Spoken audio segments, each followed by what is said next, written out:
Good morning mga ka-idol.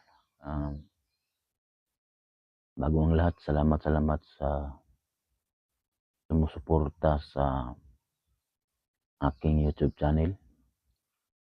Thank you very much mga ka-idol. Ang video ko ngayon mga ka-idol ay tungkol sa aking kalusugan mga ka-idol. Last month, yung sumakit ko yung tuhod ko mga ka-idol. Tapos akala ko yun ay naapakan ko yung pako mga ka-idol. Tapos hindi ako pa-inject ng anti-tetano mga ka-idol. Yung akala ko lahat yung sakit ay galing dun sa pako kasi nakapakan ko. Yun, nagpa-check up ako. Yan, ininom ko yung binigay na binili ko yung mga resita na binigay ng doktor. Naubos ko na lahat yung mga gamot mga ka-idol. Hindi pa rin nawawala yung sakit mga ka-idol. Nahirapan ako maglakad. Pero naisip ko na parang arthritis 'tong mga ka-idol. So, para malaman ko talaga mga ka-idol,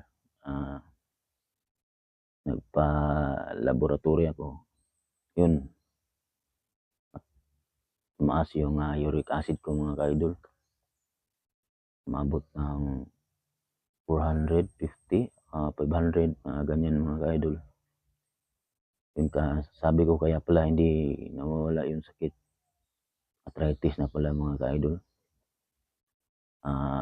Siguro sa mga kinakain na sobrang gaya ng mga alam niyo mga ka-idol. Kaya yun mga ka-idol, kaya ang ginawa ko, tina-try ko talaga itong mga ka-idol,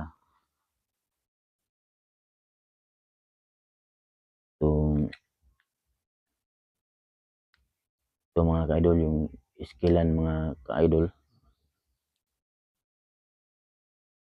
iskilan 550, yan. So, nakainom ako ng 3 mga ka-idol. Pag-inom nito ay 4 hours, 4 hours ang interval mga ka-idol. So, alam ko naman na matapang ng gamot na ito mga ka-idol. So, no choice talaga mga ka-idol kasi mga 2 weeks din akong hindi naka-duty dahil sa matinding sakit talaga kapag arthritis mga ka-idol. Sobrang sakit talaga. Kaya ginawa ko, uminom ako ng ilan, yun, 3 araw. Kaya last month pa yun mga ka-idol, mga 3 months na yata ang dumaan. So pag inom ko, nawala siya mga ka-idol. Kaya talagang ngayon, hindi na ako kumain ng bawal. Pero sabi nila, mayroon time talaga na atake ang arthritis mga ka-idol. Kaya ngayon, kahit nakahanda naman ako kapag umatake sa mga ka-idol, iinuman ko lang ito mga ka-idol.